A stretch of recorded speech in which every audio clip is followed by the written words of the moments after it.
is Jeymi Baratta. I am an anesthesiologist at Thomas Jefferson University Hospital in Philadelphia, and I'm currently the director of regional anesthesia as well as the director of the fellowship there. So I have a great interest in regional anesthesia, obviously, and I'm going to talk today about local anesthetic additives and perineural analgesia. So really the objectives today are understanding the different mechanisms of a couple of different local anesthetic additives, including clonidine, buprenorphine, dexmedetomidine, and dexamethasone. Look at some of the literature that looks at the safety and efficacy of these local anesthetic additives, and talk a little bit about what's the emerging role that local anesthetic additives have in the future of regional anesthesia. So we all know that numerous surveys have shown that patients still continue to suffer from a moderate to severe pain postoperatively, and pain continues to be one of their major concerns as they approach surgery. And patient satisfaction is becoming an important aspect of healthcare reimbursements, and uncontrolled pain is a very common reason for readmission for ambulatory orthopedic surgery and can also affect reimbursements. As we enter this new era of the Affordable Care Act, we use the HCAHPS to report these patient satisfaction, and their issues of pain management can strongly affect satisfaction.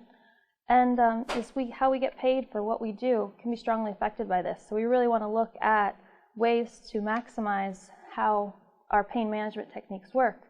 And one might say, why do we need to worry about local anesthetic additives extending the length of how long our blocks work when there are continuous catheter techniques? But catheters can be expensive, they can be difficult and more time-consuming to place. They can have a failure rate from catheter migration or dislodgement. There's also the very rare incidence of infection that can be a concern for some patients. In addition, most of these orthopedic procedures are moving towards ambulatory, and you'd have to have an ambulatory catheter service in place in order to manage these patients as they go home with continuous peripheral nerve catheters. So that can also be difficult for some institutions to do and costly. So looking at ways to maximize the length of analgesia with our peripheral nerve blocks with the least cost involved is something of interest to many regional anesthesiologists. So the first local anesthetic additive that we'll talk about is clonidine. It's really the first one other than epinephrine that's been used. We all know that clonidine is an alpha-2 adrenergic agonist that's been widely used as an analgesic adjunct, both systemically and peripherally, for really 2 decades. It's highly lipid-soluble, easily crossing the blood-brain barrier to interact at both spinal and supraspinal sites. We know that epidurally and intrathecally it's been used as the sole agent for analgesia, but really the exact mechanism as far as how it works at the peripheral nerves is quite unclear. Could it be that it's a systemic effect? Is it axonal transport or transport via the bloodstream to the spinal cord that makes the peripheral block extended? Or vasoconstriction that enhances the effect of the local anesthetic peripherally? Or is it an actual direct action on the nerve conduction? Or is it possibly a synergistic effect? It could be many of those, and I don't think any of the literature has truly proven what it actually is. So as far as the different studies, they've looked at multiple different ways. As far as systemic spread, they probably don't think it's that because when it's just used as the sole anesthetic, it really doesn't affect block duration.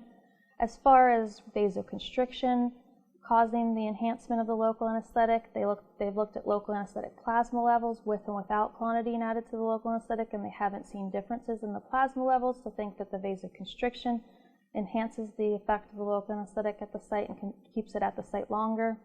Or is it a direct nerve impulse conduction? And these results, especially in animal studies, have shown that clonidine does have an effect on direct nerve conduction. In animal studies, they've shown an inhibition of nerve conduction of both A and even more so the C fibers when combined with local anesthetics. And it's likely secondary, they've shown, to this inhibition of this IH current, which is the hyperpolarization activated cation current, and by blocking this, it inhibits further propagation of the nerve impulses. Here is actually a study that looks at the effect of different adjuvants on rat sciatic nerves. They looked at both A and C waves. Here you can see with the A waves, with the first bar graph is the control, and you can see that when they're there really isn't much inhibition as far as the A waves, but here with clonidine, you can see that there is more of an inhibition compared to the control for the C waves, showing that there is an effect actually on nerve conduction. But when they looked in the combination with different local anesthetics of these additives when compared to control, the additives didn't enhance the inhibition that the local anesthetics inherently have on the A and C fibers and nerve conduction. So, although there is some inherent inhibition of the nerve conduction by clonidine, it doesn't seem to enhance that of the local anesthetic when added to it. So, it's probably not direct nerve conduction, but more of a multifactorial complex interaction. So, looking at really as how effective it is for peripheral nerve blocks, like I said, the exact mechanism is really more of a complex and compound interaction. And a lot of studies have looked at this over the last 20 years to examine the effect, but the results are quite controversial, even though it's been the most studied of any of the local anesthetic adjuncts. A big meta-analysis that they looked at, looking at multiple different studies, 27 to be exact, over 1,300 patients, and the effects of clonidine on peripheral nerve blocks, showed really mixed results. Note only 5 studies looked at clonidine systemically, and we all know that clonidine is an effective analgesic when given systemically. So 15 studies showed support, while 12 studies failed to show a benefit.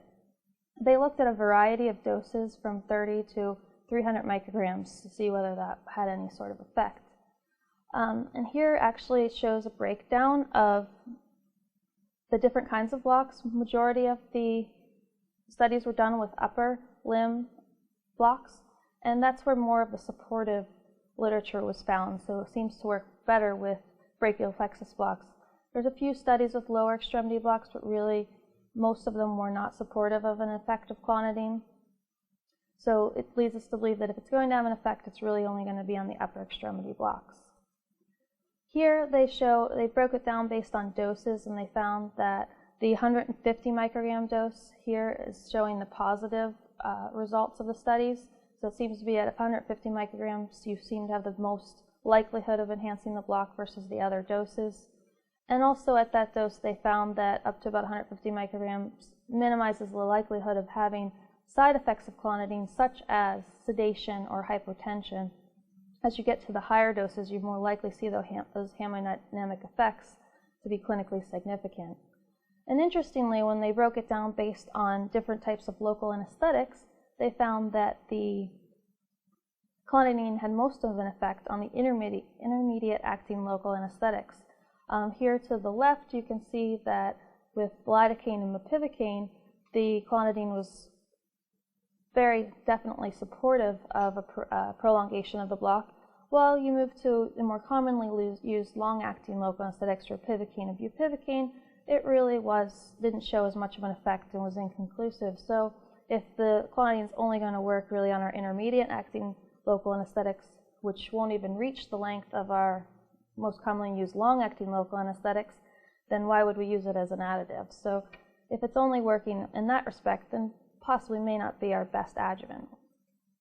But to break it down, kind of more looking at some of the individual studies that they looked at, this first study looks at elective hand surgery, 80 patients having axillary blockade.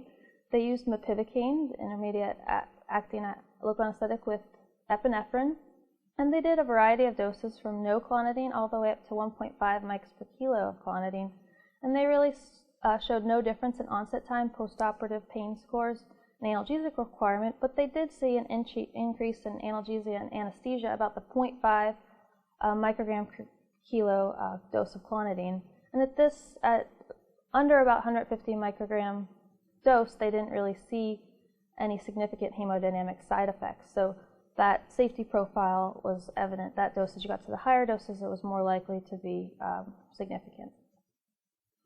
Here's another study where they looked at different local anesthetics, mepivacaine, ropivacaine, and bupivacaine, with or without the 150 microgram dose of clonidine. And interestingly, they showed block prolongation with both the mepivacaine and bupivacaine, but not with the ropivacaine. Again, this study didn't show significant adverse hemodynamic effects that you might be concerned of. An additional study where they looked at patients undergoing rotator cuff repair with general anesthesia and interscalene block. In this study, they added a systemic group. So they looked at bupivacaine with epinephrine, without clonidine, with an IM clonidine dose of 150 micrograms, as well as a perineural dose of 150 micrograms of clonidine. And they didn't see any difference in pain scores, opioid consumption, or duration of analgesia in the IM or peripheral group, suggesting there may be a systemic effect of clonidine that enhances these peripheral blocks. But they did see a decrease in both mean arterial pressure, heart rate, and the expired isoflurane in both the perineural and intramuscular clonidine groups. And here you can see that on the top here is the control, and the mean arterial pressure in both the intramuscular and the perineural clonidine had a decrease in the mean arterial pressure. You can see that it's not necessarily clinically significant because it's not that low, around 70 to 80. But given that these patients may be in the beach chair sitting position, people with more significant cardiac morbidity may have more of an issue with that decrease in the mean arterial pressure.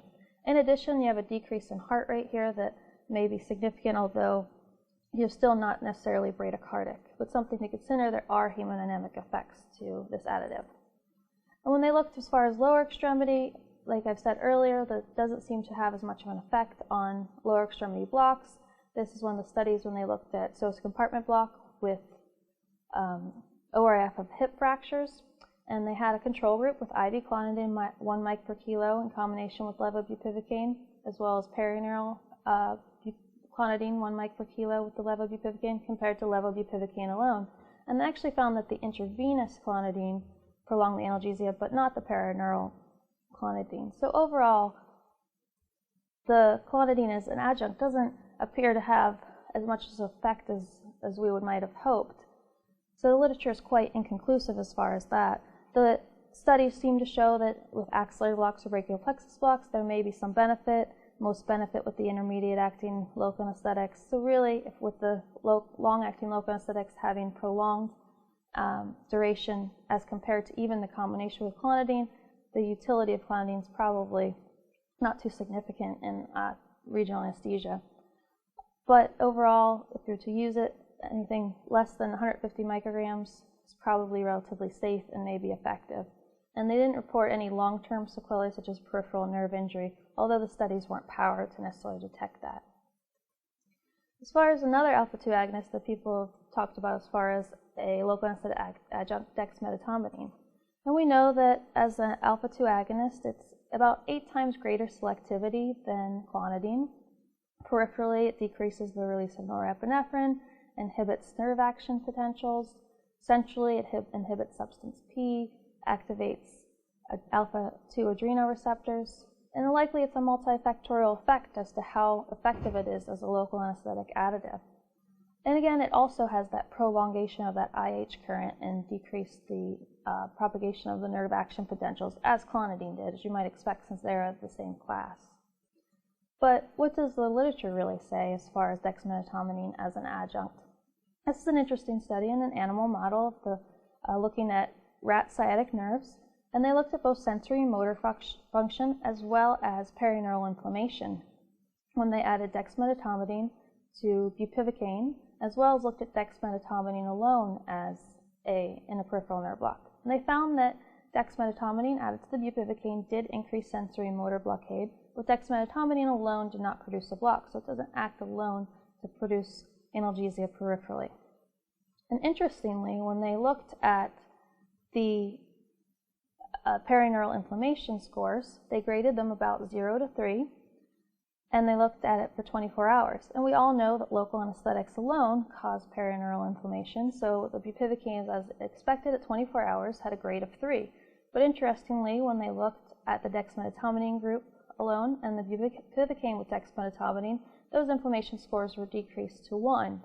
So showing that the dexmedetomidine decreased this perineural inflammation and may have some possible protection of the neurotoxicity. However, at 14 days, all groups had an inflammation score of 0. So as far as how clinically significant this perineural inflammation would be, considering it resolved and didn't result in any long-term sequelae. It may not have actual clinical significance. It may just all be subclinical.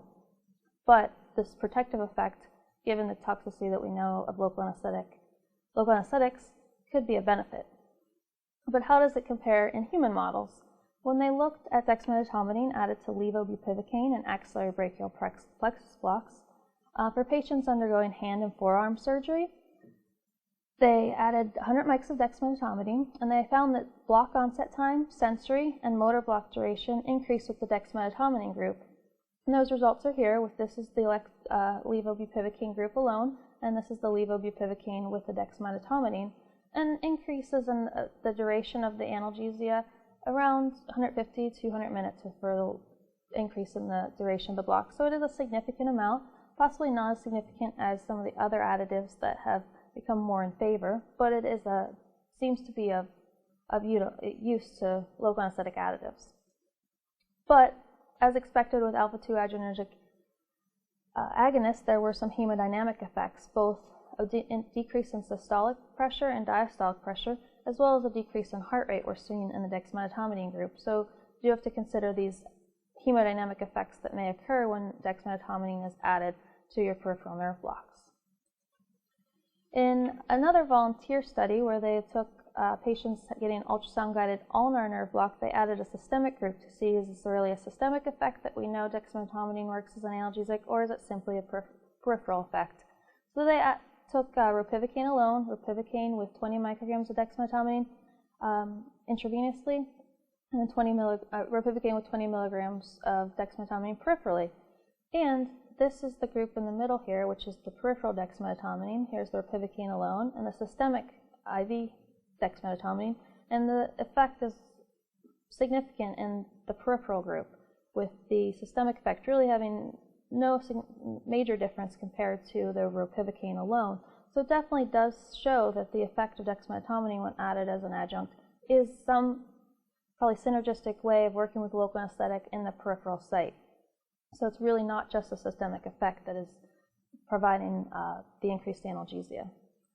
So as far as really dexmedetomidine being an effective analgesic and an increased better local anesthetic additive, the studies, there's really not enough information out there. More studies would have to be done in order to really determine its effectiveness, and there's a risk-benefit given the hemodynamic effects that must be considered.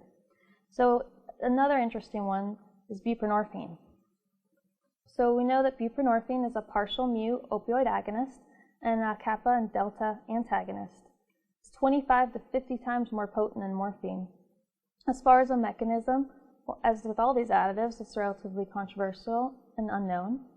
There are opioid peripheral receptor sites that are in existence. It could work there. Is it systemic? Is it spreads to the spinal cord and that's how it works? Or is it just an enhancement or synergistic effect with the local anesthetic?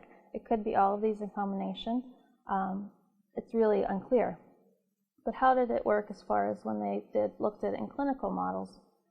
So one of the earlier studies, when they looked at buprenorphine added to a supraclavicular block with a mixture of mepivacaine and tetracaine with epinephrine, with patients undergoing upper extremity surgery, they really didn't see any adverse events noted of the peripheral nerve injury or even significant opioid side effects that you might expect from giving the opioid peripherally, but they did see a significant increase in the analgesia.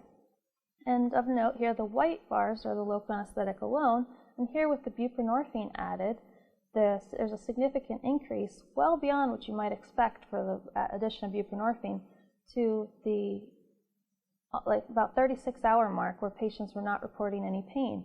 So it was well beyond what you might expect for such intermediate acting local anesthetic. So the authors were very impressed with this response. So buprenorphine seems to have some promise as an additive. But they were concerned, is this possibly a systemic effect? So in another study, they wanted to examine that. So they treated a basically similar model where they did axillary block for patients undergoing upper extremity surgery. And they used that same combination.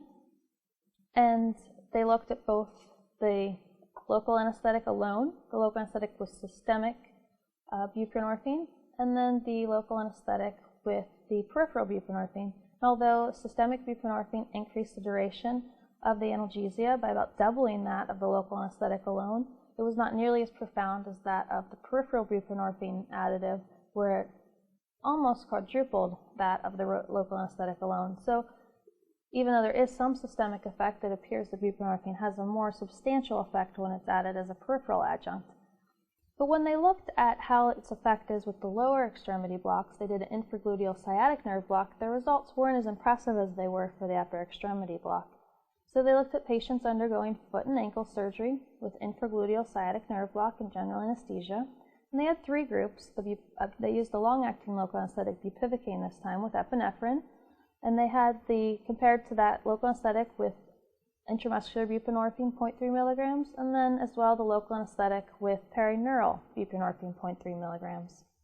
And here, looking at just pain scores in the PACU, you can see that both the systemic and perineural groups had improved pain scores. In the PACU, similar pain scores compared to the local anesthetic alone group.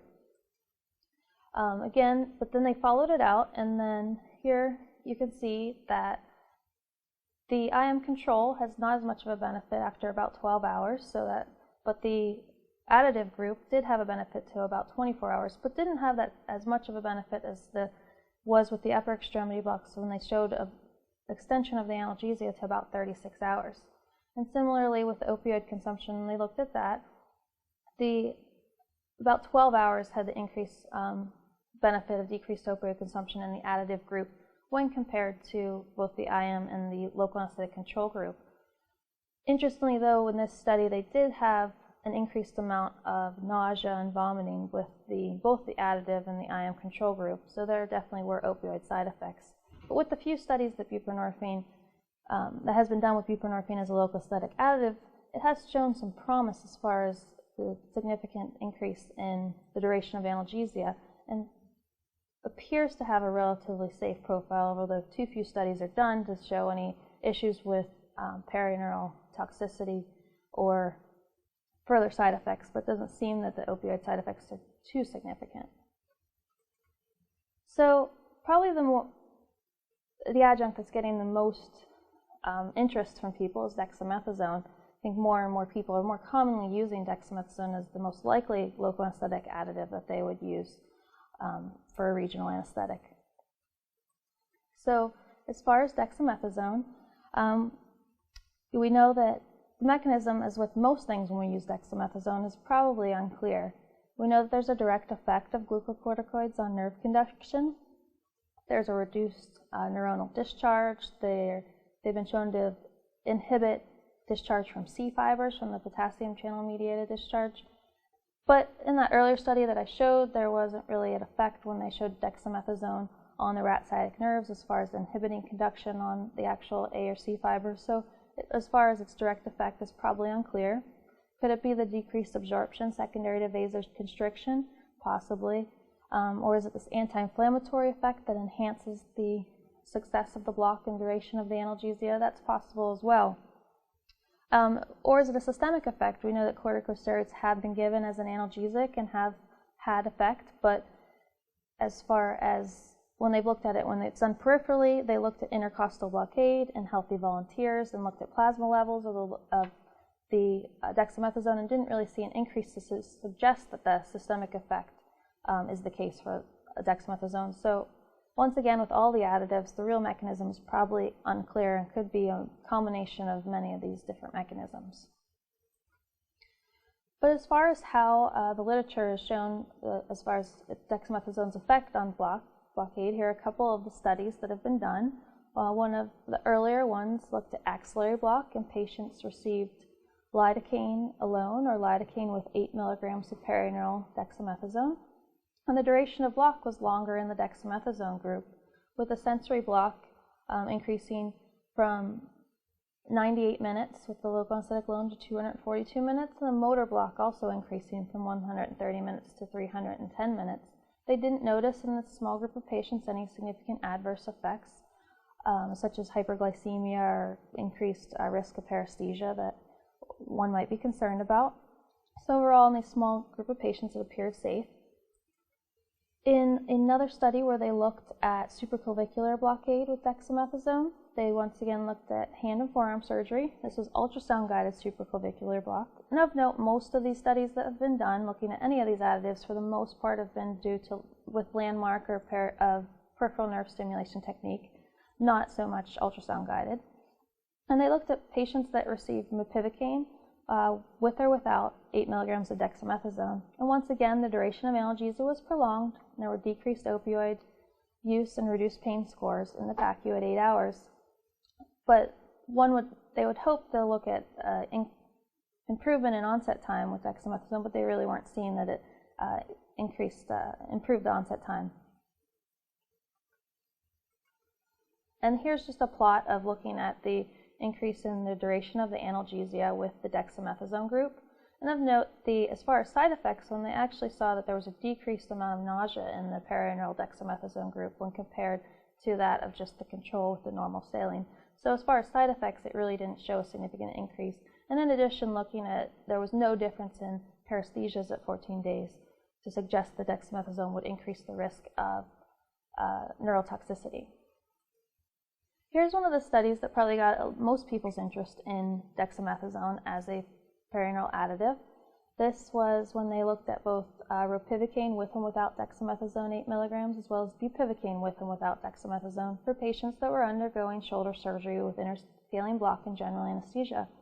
And they found that the analgesia was prolonged for both ropivacaine and bupivacaine very significantly. And interestingly, both were prolonged to about 22 hours, despite the fact that bupivacaine inherently has a longer duration of action of about 14.8 hours compared to the 11.8 hours.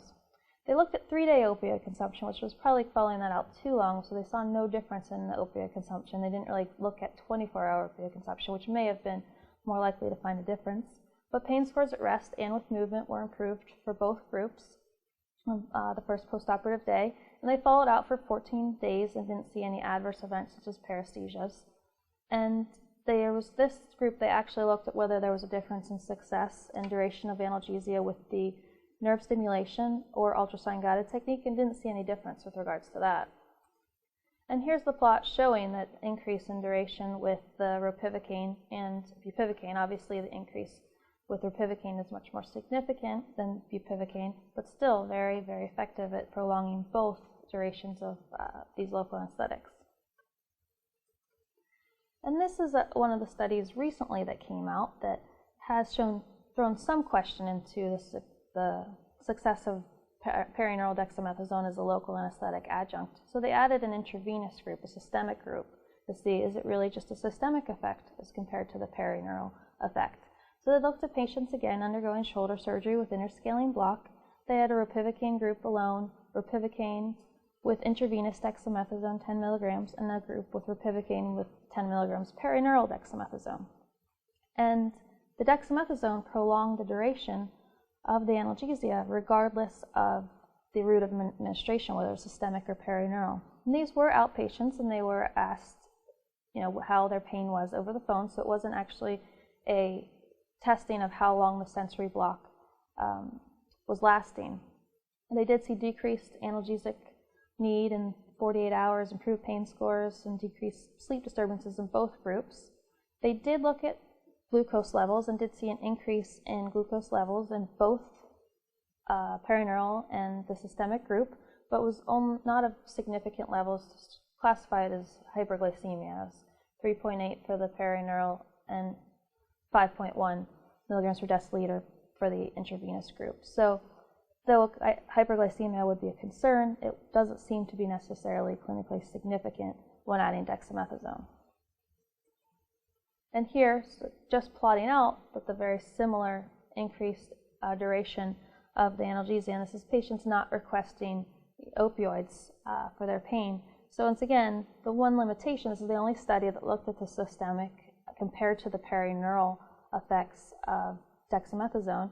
And so they did it over the phone. They weren't testing the sensory. So whether it's the systemic analgesic effects of the dexamethasone or actually prolonging the actual sensory blockade, it's hard to say at this point. But the authors of this study argued that they're prolonging analgesia. We use dexamethasone intravenously a lot. We know the risks and the side effects and everything, versus we're not clear exactly on the safety profile of perineural dexamethasone. So if they're prolonging it equally, shouldn't we do the block and add a systemic dexamethasone? And maybe that's true, but more studies would need to be done to really understand whether that's the case. And just recently, a meta-analysis looked at all the data, or all the studies regarding dexamethasone that have currently been done with regards to enhancing peripheral blockade. So they did a meta-analysis, and they looked at 9 trials and 801 patients. Of those 801 patients, 393 patients received dexamethasone. There's a variety of doses from about 4 to 10 milligrams. And they found that there was both prolonged analgesia in both long-acting and intermediate-acting local anesthetics, but also there was prolonged motor block as well. And that may be of concern given that some surgeons may not want to have such a prolonged motor block as well as a sensory block. So it's something that has to be considered when using dexamethasone, because the likelihood that the motor blockade will be prolonged is almost definite. And as far as adverse events, they really, of all the studies when they looked at the meta-analysis, there weren't significant adverse events as far as increased risk of paresthesias or hyperglycemia or any other side effects. Some of the studies really didn't examine those, and they probably weren't powered enough to detect any of these adverse events. But overall, for the limited amount of patients, they appeared to be safe as far as a perineural adjuvant. As far as the plotting, looking at the sensory blockade, you can see up here in this section is the long-acting local anesthetic. So they have very positive results as far as enhancing the sensory blockade, while the intermediate-acting local anesthetics did not show as much of a significant improvement in the prolongation of the sensory blockade. So, but once again, we're more likely to use these with a long-acting local anesthetic. And as far as, again, with the motor blockade, you see prolongation with the long-acting local anesthetics, also with the intermediate, but more so with the long-acting. So something to consider as far as when you're using dexamethasone as the perineural adjuvant. So as far as the safety, it's still too soon to really say how safe it is. From intrathecal use, we know that they have done repeated intrathecal injections and didn't really show spinal neurotoxicity. Nerve injury overall is rare and probably more likely to direct needle trauma. They've applied locally applied corticosteroids and hasn't shown any effects on peripheral nerves as far as structure or function. But as far as to really report neurotoxicity, given that it's so rare as it is with peripheral blocks, with a baseline rate of about 0.4%, we'd need about 16,000 patients to really show that. So none of these studies would take so long to really power a study, and it's pretty impossible to really show that. So although there's probably some subclinical neurotoxicity, it's likely not to manifest anything clinically. But as far as their safety, I don't think anyone can necessarily say that they're definitely safe and there's no risks of using them as peripheral adjuvants. So it's really a risk-benefit analysis that you have to do to figure out whether it's safe in your practice. An interesting study where they did look at actual neurotoxicity of the adjuvants when compared to ropivacaine. They looked at rat sciatic nerves. They exposed them to different combinations of the local anesthetic, ropivacaine with and without the adjuvants, clonidine, buprenorphine, dexamethasone, and midazolam. And they found some interesting results. We all know that local anesthetics are toxic in themselves, so the ropivacaine was more toxic than any of the adjuvants alone. When they looked at 2-hour exposure, they used higher than clinically significant doses of the adjuvants, but that did worsen the ropivacaine-induced cell death. They did note that buprenorphine and clonidine appear relatively safe at estimated clinical doses, and dexamethasone may have a dose-response related neurotoxicity. So using the smallest clinical significant dose to enhance the block is probably the way to go. So here just showing, once again, when they looked at cell death, ropivacaine here in the black is much more significant than any of the additives when they were used just alone when compared to the choline, which is the control. They did show that the midazolam had buprenorphine did have some increase in the toxicity as well as the higher dose of midazolam, but nothing to the degree that the local anesthetic alone would cause. When they looked at the 2-hour exposure with the combination of the additives with the local anesthetic ropivacaine, these were higher than clinically significant doses. So again, the midazolam showed significant increase in cell death, as did clonidine. And then when they looked at different combinations, this is one of the things that led midazolam probably to get out of favor as far as an adjuvant, as far as its neurotoxicity. Here's ropivacaine alone compared to control. Here's ropivacaine with a lower dose midazolam. Significant increase in neurotoxicity, but adding the other adjuvants showed no increase as compared to the midazolam. And higher dose, again, showed an increase, but the other adjuvants added did not show a significant increase. So midazolam shows significant neurotoxicity, and probably the reason why it's not a safe local anesthetic adjuvant. But here we look at, as far as dexamethasone and increasing doses, and these are clinically used doses around, this would be about 4 milligrams, which is less than most of the studies report, that there is an increase when you use increasing doses of dexamethasone in the risk of cell death when compared to ropivacaine. So using a lower dose dexamethasone is not significantly increased. So really, the author suggests using the lowest possible dose in practice to enhance the block. And over my practice, we've used dexamethasone for the last couple years, and we started out with the high dose that the literature cited as far as 10 milligrams, and we decreased it over the years. And we're down to about 1 to 2 milligrams typically per block, and we really see no change in the duration of analgesia compared to the higher dose. So the lower doses really are effective and probably the safest. So these drugs are hard to study. They're off-label uses, so it's really hard to get approval. You may need an investigational new drug application to get IRB approvals with these drugs. But we do use a lot of off-label drugs in our anesthesia practices, such as intrathecal bupivacaine or fentanyl, intrathecal fentanyl, but those are very commonly accepted practices. So additives can be kind of scary and concerning as far as how they fit into our practice and the risk. So I don't think anyone can really say that they're truly safe, but the literature does suggest that they're quite effective, especially dexamethasone and probably buprenorphine.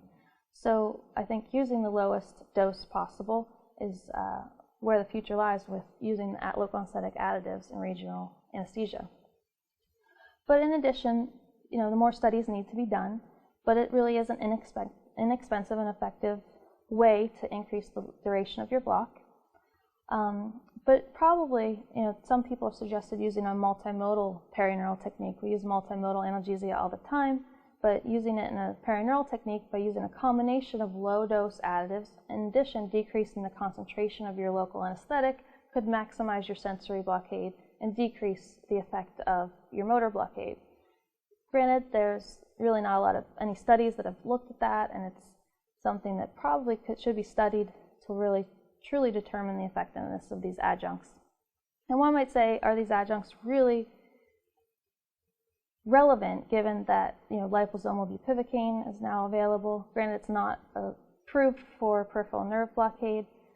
So I do think the evidence shows that these local anesthetic additives, especially buprenorphine and dexamethasone, have a place in the future role of regional anesthesia.